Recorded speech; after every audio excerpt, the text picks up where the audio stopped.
Hi friends, రేపటి analysis explain చేస్తాను. Nifty, bank Nifty, ఫిన్ Nifty, తర్వాత Sensex levels. So Nifty levels చూసుకుంటే 22,530 నుంచి 22,508 అనేది resistance support level. Resistance level చూస్తే 22,560. సో అరౌండ్ 60 పాయింట్స్ రేంజ్లో, అరౌండ్ 60 పాయింట్స్ చెప్తాను, 50 to 60 పాయింట్స్ రేంజ్ చెప్తాను. సో ఇన్ కేస్ ఫ్లాట్ ఏమైనా ఓపెన్ అయితే ఇమ్మీడియట్గా సెల్లింగ్ తీసుకోవద్దండి. ఈ సపోర్ట్ ఎప్పుడు బ్రేక్ అయ్యి అవుట్ కింద ఒక 5 minutes క్యాండల్ క్లోజ్ చేస్తే సో షార్ప్ ఫాల్ వచ్చేదానికి ప్రాబబిలిటీ ఉంది. బయ్యింగ్ చూడాలంటే 22,560 పైన క్యాండల్ క్లోజ్ కావాలా, మళ్ళీ రీటెస్ట్ అయినా కానీ, లేదు అంటే అవుట్ పైన ఇంకొక 15 minutes క్యాండల్ క్లోజ్ అయితే మార్కెట్ 22,620 వరకు వెళ్ళేదానికి ప్రాబబిలిటీ ఉంది. సో 620ను క్రాస్ అయితే సో 700 లెవెల్లో టెస్ట్ చేసేదానికి హై ప్రాబబిలిటీ ఉంది. So 620 level key level. రేపు చూస్తామా ఏం జరగచ్చు అనేసి.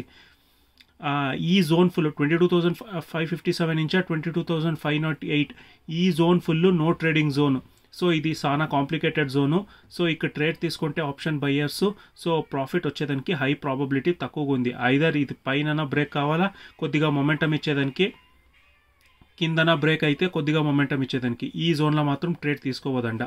సో నిఫ్టీలో. సో బ్యాంక్ నిఫ్టీ లెవెల్ చూస్తే, సో సపోర్ట్ లెవెల్ చూస్తే 48,620 నుంచి 48,535 అనేది సపోర్ట్ లెవెల్. రెసిస్టెన్స్ లెవెల్ చూస్తే 48,764 నుంచి 48,729. ఈ జోన్లో నో ట్రేడింగ్ జోను. సో 48,764 నుంచి 48,535 ఈ జోన్లో.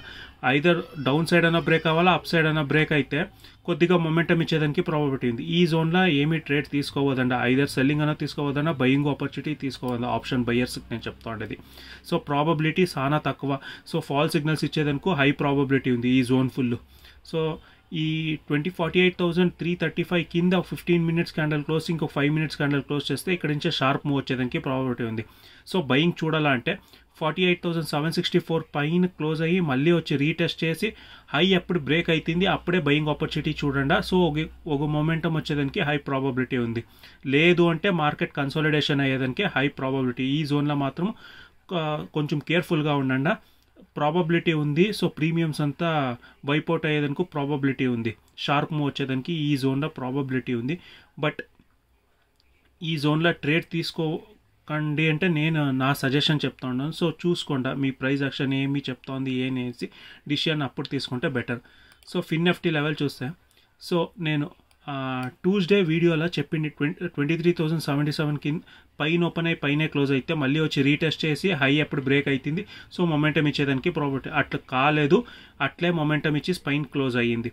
సో మళ్ళీ ఈ లెవెల్ని 50% కింద ఎక్కువ రిజెక్ట్ అయినా కానీ, లేదు అంటే బుల్లిష్ ఎంగల్ఫింగ్ ఏమైనా ఫామ్ అయితే ఎప్పుడు హై బ్రేక్ అవుతుంది, ఆ బుల్లిష్ ఎంగల్ఫింగ్ క్యాండల్ హై ఎప్పుడు బ్రేక్ అవుతుంది మళ్ళీ ఈ లెవెల్ని, రెసిస్టెన్స్ లెవెల్ని టెస్ట్ చేసేదానికి ప్రాబబిలిటీ ఉంది. సో ఇక్కడ ప్రైస్ రిజెక్ట్ అవుతుందా ఏమేమి చూడండి. 50% కింద ఎక్కువ రిజెక్ట్ అయితే ఆ హై ఎప్పుడు క్రాస్ అవుతుంది. సో మార్కెట్ పైనకి వెళ్ళేదానికి హై ప్రాబబిలిటీ ఉంది. ఈ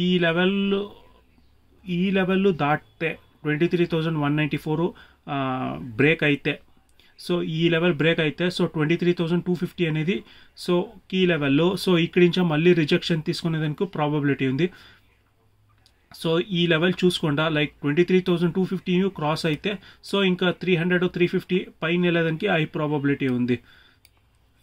సో సెన్సెక్స్ లెవెల్ చూస్తే, సో మార్కెట్ రేంజ్ బౌండ్లోనే ఉంది. 74,735 నుంచి 74,425 ఇదే జోన్లో ఉంది. ఈ జోన్లో ఉంటే ట్రేడ్ తీసుకోవద్దండి ఏమే కారణం కన్నా. సో మార్కెట్ ఈ జోన్లో చాలా ఆప్షన్ బయ్యర్స్కి సో లాస్ ఇచ్చేదానికి హై ప్రాబబిలిటీ ఉంది. సో 74,800 పైన ఒక 30 minutes క్యాండల్ క్లోజ్ కానీ, లేదు అంటే 74,300 కింద ఒక 30 minutes క్లోజ్ అయ్యి అవుట్ కింద ఏమైనా క్యాండల్ క్రాస్ అయితే సో షార్ప్ ఫాల్ వచ్చేదానికి ప్రాబబిలిటీ ఉంది. సో 74,800 పైన 30 minutes క్యాండల్ అయితే సో మళ్ళీ ఈ లెవెల్ని టెస్ట్ చేస్తుంది. సో 74,335ని టెస్ట్ చేసి ఎప్పుడు హై బ్రేక్ అవుతుంది సో అప్పుడు ప్రాబబిలిటీ ఉంది కొద్దిగా మొమెంటం ఇచ్చేదానికి. సో ఇంకేవ సినారియోలో చూస్తే ఈ జోన్లో ట్రేడ్ తీసుకోకుండాదే బెటర్. సో ఇదే నా కంప్లీట్ అనాలిసిస్ ఈ 4 ఇండెక్స్ గురించి. నా అనాలిసిస్ మీకు ఏమైనా ఇష్టమైతే ప్లీజ్ ఒక లైక్ చేయండి ఫ్రెండ్స్. Thank you.